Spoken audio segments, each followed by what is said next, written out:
यमुना विकास प्राधिकरण की स्थापना को आज 24 साल पूरे हो गए हैं। इस दौरान अथॉरिटी ने कई उतार चढ़ाव देखे। एक समय ऐसा भी आया जब ईडा इतने घाटे में चली गई कि इसे ग्रेटर नोएडा अथॉरिटी में मर्ज करने की तैयारी थी, लेकिन समय परिवर्तनशील होता है। जैसे ही एक्सप्रेसवे और इंटरनेशनल एयरपोर्ट प्रोजेक्ट शुरू हुए, यह यूपी की सबसे बड़ी अथॉरिटी बन गई।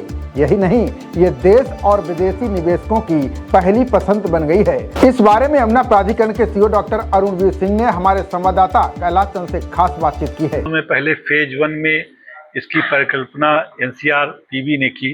एक एक्सप्रेसवे बनाया जाएगा जो दिल्ली को आगरा से ग्रेटर नोएडा होते हुए जोड़ेगा, और साथ ही साथ उस एक्सप्रेसवे के दोनों तरफ जो है वो अर्बन नोड बनाए जाएंगे, और एक कार्गो एयरपोर्ट की भी परिकल्पना की गई एनसीआरपीबी के कंसेप्ट प्लान में। और सबसे पहले एक्सप्रेसवे बनाने के लिए पीपीपी मोड पर पहला एक्सप्रेसवे प्रोजेक्ट जो है वो यहाँ पर स्कीम निकली, उसके टेंडर निकले, और उसमें एक्सप्रेसवे के लिए चयनित जो फर्म हुई उसने एक्सप्रेसवे बनाने का काम शुरू किया।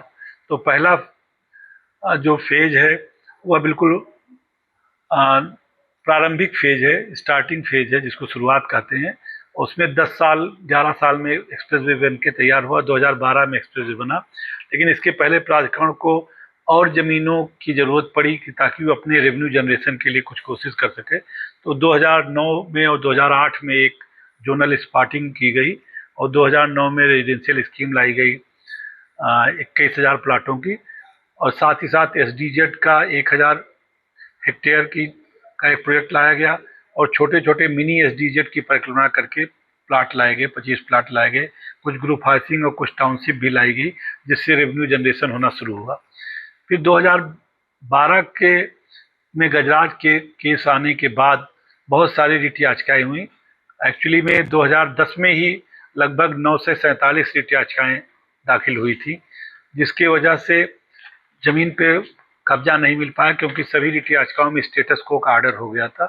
तो अलाटमेंट तो हो गए, लेकिन जमीन का कब्जा ना मिलने के कारण डेवलपमेंट नहीं हो पा रहा था।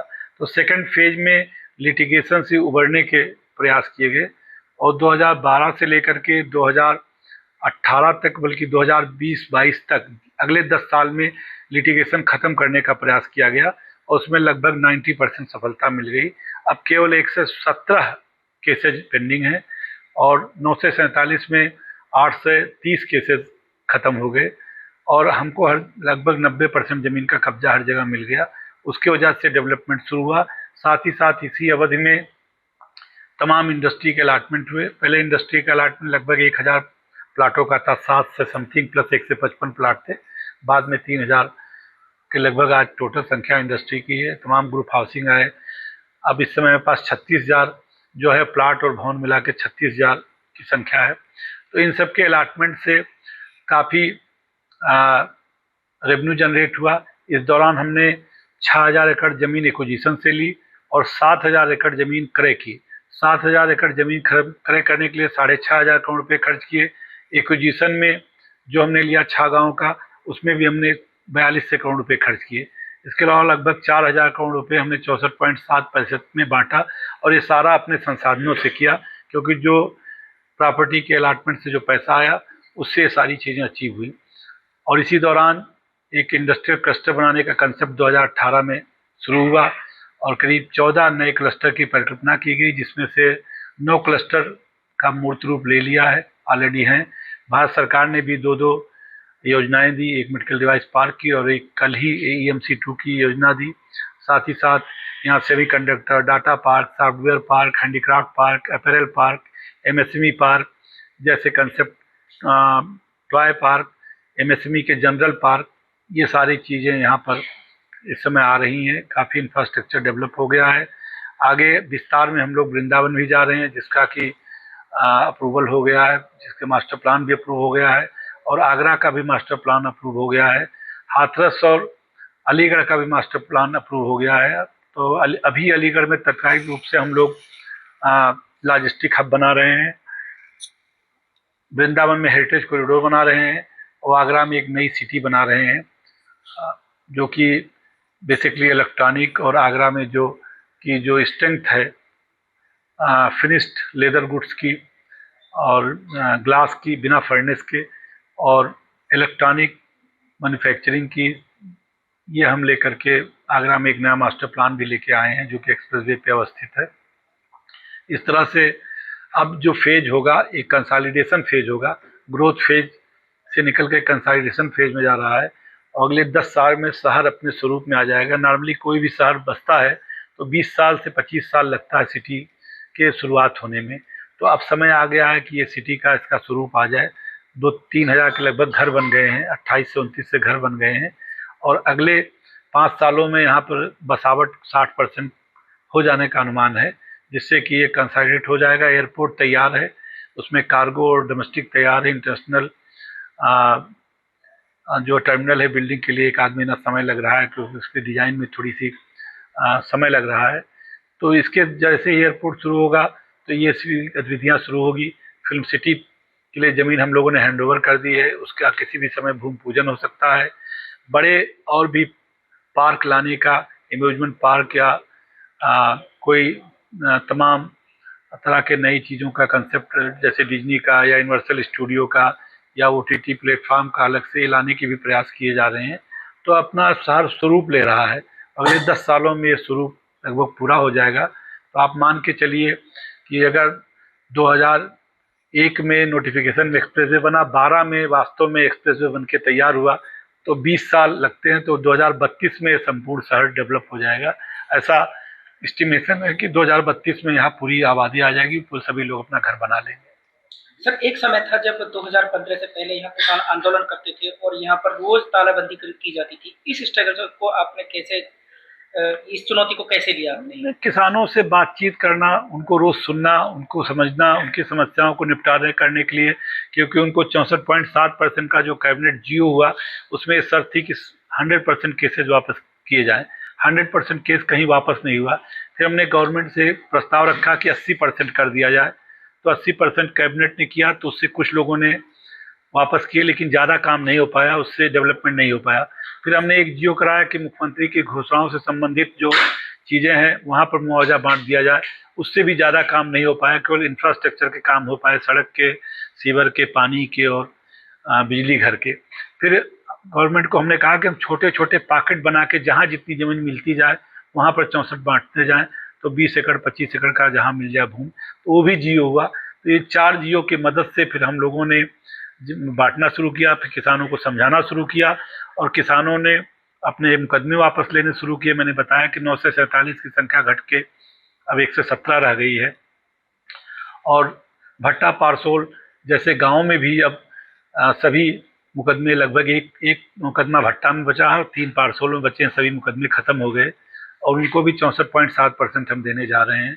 तो किसानों का विश्वास जीता गया, किसानों की बात सुनी गई, जो उनके लिए बेस्ट कर सकते थे वो कर रहे हैं। उनका लीज शिफ्टिंग और लीज बैक भी पूरा करके हम चाहते हैं। ये चुनौती है कि ये हम 31 मई को कंप्लीट करके दे दें। देखिए, समस्याएं बनी रहेंगी, समस्याएं आगे भी आएंगी, लेकिन मेजर समस्याएं हल हो जाएं, वो पूरा प्रयास किया गया, ईमानदारी से प्रयास किया गया। उसी के फलस्वरूप किसान सहमत हुए और जो प्राधिकरण की क्रेडिबिलिटी है वो इस्टेब्लिश हुई, उसका फायदा मिल रहा है। और लगातार हम लोग किसानों से रोज वार्ता करते हैं। अभी आप जब हमारा इंटरव्यू ले रहे हैं तब भी हम किसान के टाइम के लिए बैठे हैं, रोज 2 बजे बैठते हैं, रोज किसानों की सुनवाई करते हैं। तो जो फोरम है, जो बातचीत का, कम्युनिकेशन का फोरम है, वो 24 घंटे खुला है।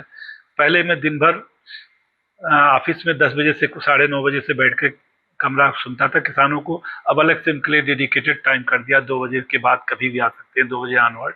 तो उससे ये मदद मिली, किसानों को विश्वास जीता हम लोगों ने, और अब काफ़ी भरोसा बढ़ गया है। कमियां सिस्टम में हमारे भी हैं, उनके भी सिस्टम में कमियां हैं, लेकिन मिलजुल करके एक नए शहर की जो परिकल्पना है, और उत्तर प्रदेश के GDP में जो मेजर कंट्रीब्यूशन यह होना चाहिए, क्योंकि एयरपोर्ट हमारे प्रदेश के बजट में बहुत मेजर कंट्रीब्यूशन देने जा रहा है। मैं उसका परसेंटेज नहीं बताऊंगा, नहीं तो बहुत से लोगों को कष्ट होगा। तो वो समय बताएगा, इतिहास बताएगा, इसलिए मैं उसको मेंशन नहीं कर रहा हूँ। लेकिन केवल एयरपोर्ट ही उत्तर प्रदेश की पूरी GDP और इकॉनमी बदल देगा। तो बहुत अच्छी ये यात्रा है, बहुत अच्छा ग्रोथ हुआ है। सर, यमुना प्राधिकरण अब से 10 साल पहले करीब एक जंगल होता था, आज वहाँ एयरपोर्ट है, सेमीकंडक्टर जैसी कंपनी आने वाली है, दूसरा फिल्म सिटी वहाँ धरातल पर उतरने वाली है। ये आपके लिए कितना चुनौतीपूर्ण रहा? एक चुनौती इसलिए कि सरकार का पूरा समग्र नेतृत्व है माननीय मुख्यमंत्री जी का, उनका विजन है, उस विजन को हम लोग लागू कर रहे हैं और हर दिन हर समय वो हर चीज़ के लिए डायरेक्ट करते हैं, मॉनिटर करते हैं, हम लोगों के पीठ पे हाथ रखते हैं और कहते हैं कि आप एक काम करिए। और फ्रीडम है काम करने की स्वतंत्रता है, पूरी ईमानदारी और पारदर्शिता से हम लोग काम करने की जो स्वतंत्रता है, उसकी वजह से ये चुनौती बहुत आसान है और बहुत आसानी से हम लोग कर पा रहे हैं। सर, प्राधिकरण से कुछ समय पहले तक कर्जबंद था, लेकिन अब कर्ज मुक्त है, तो ये कैसे अचीव किया आपने? नहीं, देखिए, किसी भी ग्रोइंग इकानमी में कर्जा होना और कर्जा लेना बहुत जरूरी चीजें हैं। तो अगर कर्जा है तो इसमें कोई बुराई नहीं है, ये ग्रोथ को दर्शाता है। अगर आप कर्जा नहीं ले रहे हैं तो इसका मतलब आप ग्रो नहीं कर रहे हैं। लेकिन संयोग से हमारे पास जो पहले कर्जे थे सब निपट गए। अब 3,000 करोड़ रुपया उत्तर प्रदेश सरकार ने हमको दे दिया, इंटरेस्ट फ्री और बिना किसी समय सीमा के, हम जब चाहें लौटाएं या ना लौटाएं। साथ ही साथ ना लौटाने की बात तो शायद नहीं होगी, सरकार मांगेगी जब उसके पास कमी होगी। और साथ ही साथ अभी बैंकों से भी जब जरूरत पड़ती है तो 4 से 5 से करोड़ रुपया ले लिया गया है। वैसे हमारे पास ये सारा भी जो मैंने बताया, जो हमने पैसा लगभग 10,000 करोड़ खर्च किया, आने वाले समय में भी और भी 11-12 हज़ार करोड़ खर्च करेंगे। 41 गाँव में लैंड एक्विजिशन का प्रस्ताव भेज रखा है। तो ये सभी अपने संसाधनों से कर रहे हैं, वो किसी से पैसा लेके नहीं कर रहे हैं। पहले भी लैंड पे कोई भी बैंक जो है वो लोन नहीं देता था और ना हम ले पाते थे, तो उस बात को अब हमने खत्म कर दिया। हम सरप्लस फंड है। 2016 ऑनवर्ड लगातार प्राधिकरण प्रॉफिट में है। पहले 100 करोड़ प्रॉफिट था, फिर 2 से 60 करोड़ हुआ, फिर 3 से 6 करोड़ हुआ, फिर 4 से 5 करोड़ हुआ, पिछले साल 5 से 4 करोड़ हुआ, इस साल 8 से करोड़ या 8.5 से करोड़ होगा, अगले साल हो सकता है 1,000 करोड़ हो। तो लगातार प्रॉफिट हम कर रहे हैं और मतलब आगे ही बढ़ते जा रहे हैं। सर, आज की जो ये वर्षगांठ है, इस पर आप अपने रेजिडेंटों को क्या कहेंगे? हम यही कहेंगे कि यमुना ने, आप प्राधिकरण ने जो आपसे वादा किया है, जो इंफ्रास्ट्रक्चर देने का, उसमें विलम्ब भले हुआ हो, लेकिन वो वर्ल्ड क्लास बनने में कोई कसर नहीं छोड़ेंगे। देरी जरूर हुई क्योंकि चुनौतियां थी और ज़मीन की उपलब्धता नहीं थी और तमाम ज़मीन अलाट हो गई, बिना प्लाट अलाट हो गई बिना ज़मीन के। 2009 में स्कीम आई, बिना ज़मीन एक्वायर किए हुए आई, तो वो सबसे बड़ी चुनौती थी। बाद में और भी जो अलाटमेंट हुए उसमें भी ज़मीन नहीं थी, अब ज़मीनें आ रही हैं। तो हम अपना इंफ्रास्ट्रक्चर डेवलप कर रहे हैं और उसको बहुत ही विश्व स्तरीय इंफ्रास्ट्रक्चर देंगे भी। अगर आपको उदाहरण देखना हो तो आप 28, 29, 32, 33 में जाके देख सकते हैं कि सड़कें काफ़ी चौड़ी बनाई गई हैं। हमने कई इंडस्ट्रियल क्लस्टर्स में 45-45 मीटर की जो है वो अंदर की रोडें दी हैं, जिससे कि उनके बड़े जो ट्रक हैं उनका मूवमेंट बहुत आसानी से किया जा सके। उसके पीछे पर्पज यही है कि अगर इंडस्ट्री के अंदर, जैसे नोएडा में गलती हुई कि 9-9 मीटर की रोड है, 6 मीटर की रोड है, तो उससे तो इंडस्ट्री खत्म हो जाएगी। इंडस्ट्री को बड़े रोड चाहिए, तो इसलिए हमने मिनिमम 18 मीटर और 45 मीटर तक इंडस्ट्रियल सारे क्लस्टर में रोड दिए।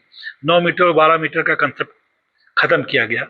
ये केवल रेजिडेंशियल में भी 9 नहीं, हमारे यहाँ 12 ही है। तो इसका फर्क है और इंफ्रास्ट्रक्चर बहुत अच्छा होगा। सभी लोग, सारे स्टेक होल्डर, चाहे किसान हो चाहे लाठी हो, वो इस बात का इत्मीनान रखें कि जो कहा गया है उसको पूरी ईमानदारी से पूरा किया जाएगा और उसके लिए कोई कोर कसर नहीं छोड़ा जाएगा। और उनको हम फ्यूचर इज हियर का जो नारा कह रहे हैं, जो स्लोगन कह रहे हैं, जो अपनी यूएसपी बना रहे हैं, उसको चरितार्थ करेंगे कि ये भविष्य का शहर होगा और देश का बेस्ट मल्टी मॉडल कनेक्टिविटी का शहर होगा। इस बात के लिए हम वादा कर सकते हैं। खबरों का सिलसिला जारी रहेगा, देखते रहिए जनप्रवाद। नमस्कार।